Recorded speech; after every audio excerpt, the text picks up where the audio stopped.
अस्सलाम वालेकुम, welcome to my channel. आज की इस वीडियो में हम पैंट ट्राउजर की इजी कटिंग आपके साथ शेयर करेंगे। इसके लिए हमने डाई गैस का एक फैब्रिक लिया है। फैब्रिक को हमने इस तरह से 4 फोल्ड में बिछा लिया है। 4 फोल्ड में बिछाने के बाद हमने एक मार्क करना है 2 इंच पे। दूसरी साइड पे भी हमने मार्क कर लेना है 2 इंच पे। दोनों साइड पे 2-2 इंच का मार्क करने के बाद स्केल को इस तरह से रखेंगे और एक लाइन ड्रॉ कर लेंगे। ये जो लाइन हमने ड्रॉ की है ये हमारा नेफे की फोल्डिंग में आएगा। अब ये जो हमने 2 इंच की लाइन ड्रॉ की है, इस लाइन के साथ इंचीज टेप को रखेंगे और जितनी भी हमने पैंट ट्राउजर की लेंथ रखनी है हमने वहां पे मार्क कर लेना है। 37 इंच का हमें पैंट ट्राउजर रेडी चाहिए। 37 इंच पे हम मार्क कर देंगे। दूसरी साइड पे भी हमने 37 इंच पे मार्क कर दिया है। अब स्केल रख के इसको भी हमने स्ट्रेट कर लेना है और एक्स्ट्रा का 2 इंच जो हमारा मार्जिन बचा है ये हमारा पांचे की फोल्डिंग में आएगा। ये लार्ज साइज का पैंट ट्राउजर है। अब इसका हमने लंबाई में जो मार्क करना है वो 12 इंच पे करना है, क्योंकि लार्ज साइज के लिए 12 इंच की बेस्ट रहता है। अब जितना भी हमने लंबाई में मार्क किया है उतना ही हम इसका मार्क चौड़ाई में भी कर लेंगे और स्केल रख के इसको स्ट्रेट कर लेंगे। अब दूसरी साइड से भी हमने लाइन लगा के इसको स्ट्रेट कर लेना है। अब इंचीज टेप को हमने इस तरह से रखना है और एक मार्क हमने 2.5 इंच पे करना है और इसे स्ट्रेट कर लेना है। अब ये जो हमने 2.5 इंच का मार्क लगाया है इसको हमने राउंड शेप दे देनी है। 2 इंच की हम इसे राउंड शेप देंगे। अब पांचा हमने इसका रखना है 10 इंच का। 10 इंच पे हम मार्क कर देंगे। अब ऊपर वाले मार्क के साथ हमने इस तरह से शेपर को रखना है और नीचे 10 इंच वाले मार्क के साथ मिला देना है और इसको लाइन अप कर लेना है। ये हमारे फ्रंट पार्ट की ड्राफ्टिंग है।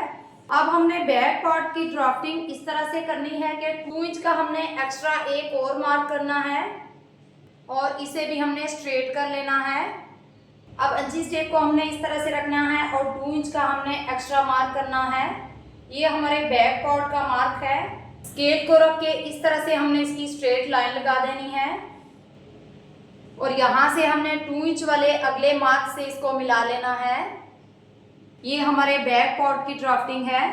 अब इस तरह से इस मार्क के साथ शेपर को रखना है और इस मार्क को हमने फ्रंट पार्ट के यहाँ मिड में आके इस मार्क के साथ मिला लेना है। अब इंचीज टेप को इस मार्क के साथ रखना है और 1 इंच ऊपर करके हमने एक मार्क लगाना है और स्केल को इस तरह से हमने तिरछा रखना है और 2 इंच वाले मार्क के साथ हमने तिरछा मिला लेना है। ये आप देख सकते हैं कि हमने तिरछा मार्क इस तरह से लगाया है। ड्राफ्टिंग हमारी कंप्लीट हो चुकी है। पहले हमने बैक पार्ट और फ्रंट पार्ट दोनों की अगटे कटिंग करनी है। कटिंग हमने मार्क के बिल्कुल ऊपर से करनी है।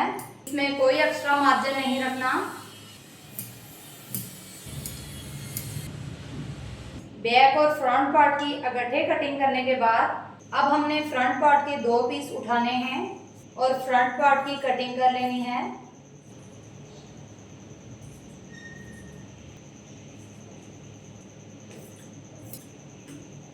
ये हमारे फ्रंट पार्ट की कटिंग हो चुकी है। अब इस साइड पे आपने 1 इंच का मार्क करना है और नीचे तक आपने 1 इंच का मार्क कर देना है और इस तरह से हमने शेपर को रखना है और इसको शेप दे देनी है। इस साइड पे आप शेप ना भी दें तो कोई इशू नहीं, लेकिन ये शेप देने से हमारे पैंट ट्राउजर की लुक और भी अच्छी आएगी। अब 1/2 इंच का फैब्रिक बाहर की तरफ छोड़ते हुए हमने इसकी कटिंग कर देनी है और 1/2 इंच का फैब्रिक हमारा स्टिचिंग में आएगा। कटिंग हमारी कंप्लीट हो चुकी है। अब हमने इसकी स्टिचिंग करनी है। सबसे पहले हमने फ्रंट पार्ट की म्यानी को स्टिच करना है। म्यानी को स्टिच करने के बाद इस तरह से हमारे पैंट ट्राउजर की शेप आएगी। सेम इसी तरीके से हमने बैक पार्ट को भी स्टिच कर देना है। दोनों पार्ट्स को मिड में से स्टिच करने के बाद अब हमने इनकी साइड की सिलाई लगा देनी है। अब एक साइड का पैंट ट्राउजर हमने स्टिच कर लिया है। अब सेम दूसरी साइड से भी हमने पैंट ट्राउजर को स्टिच कर लेना है। दोनों साइड पे सिलाइयाँ लगाने के बाद अब हमने 1/2 इंच का मार्जिन अंदर की तरफ रखते हुए इसको डबल फोल्ड करना है और इसको स्टिच कर देना है। आप ये पांचा बुकरम डाल के भी रेडी कर सकते हैं, वो आपकी अपनी चॉइस है। अब दूसरे पांचे का भी हमने 1/2 इंच का फैब्रिक अंदर की तरफ फोल्ड करना है और इसको डबल फोल्ड करके स्टिच लगा देनी है। दोनों पांचों को हमने एक एक सिलाई लगा के रेडी कर लिया है। अब ये मेरे पास 1.1 इंच की इलास्टिक है चौड़ाई में, और लंबाई में जितना भी आपका हिप साइज है उसके मुताबिक आपने इलास्टिक कट कर लेनी है। यहाँ हमारा हिप का साइज है 34 इंच। 3 इंच हमने इलास्टिक कम कट करनी है। 1/2 इंच हमारा फोल्डिंग में जाएगा इलास्टिक का। फोल्डिंग का हमारा 2 इंच का मार्जिन था। 1/2 इंच का हमारा अंदर की तरफ फोल्ड होगा, बाकी हमारा 1.5 इंच का मार्जिन रह जाएगा। इसको हमने इस तरह से राउंड में स्टिच कर लेना है। सिलाई को यहाँ पे स्टॉप कर लेंगे। किसी भी नोकीली चीज के साथ हमने इलास्टिक को पास करना है और दूसरी साइड से हमने इलास्टिक को बाहर निकाल देना है। इलास्टिक के दोनों कॉर्नर को हमने इस तरह से एक दूसरे के ऊपर रखना है और इसको स्टिच कर लेना है। इसको 2-3 बार सिलाइयाँ लगा के इसको पक्का कर लेना है। अब इलास्टिक को इस तरह से पकड़ते हुए फैब्रिक को अच्छे से सेट कर लेंगे और सारी सलवटें हमने बराबर कर लेनी है। सारी इलास्टिक को हमने फैब्रिक के बीच में अच्छे से सेट कर लिया है। अब ये जो हमारा होल बचा था इसको भी हमने स्टिच कर लेना है। अब हमने इस तरह से मिड में भी एक सिलाई लगा देनी है। इलास्टिक को पीछे की तरफ से भी और आगे की तरफ से भी इस तरह से खींचते हुए पकड़ेंगे और सिलाई लगा देंगे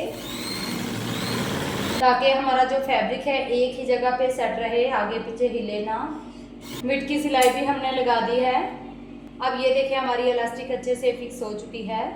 अब हमने पांचे के फैब्रिक को इस तरह से फोल्ड करते हुए पांचे की फिटिंग की सिलाई भी लगा देनी है।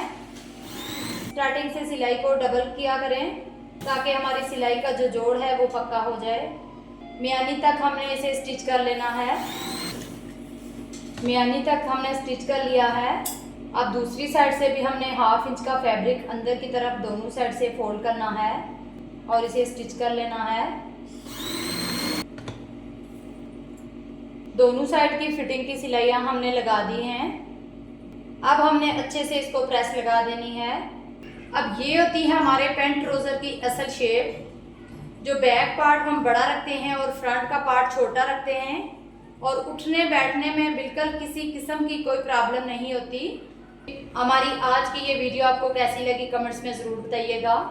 चैनल पर नए हैं तो चैनल को सब्सक्राइब कीजिएगा और साथ में बेल आइकॉन को भी प्रेस कीजिएगा ताकि हमारी हर नई आने वाली वीडियो की नोटिफिकेशन सबसे पहले आप तक पहुँचे। मुझे दे इजाज़त, मिलते हैं नेक्स्ट वीडियो के साथ। तब तक के लिए अल्लाह हाफिज़।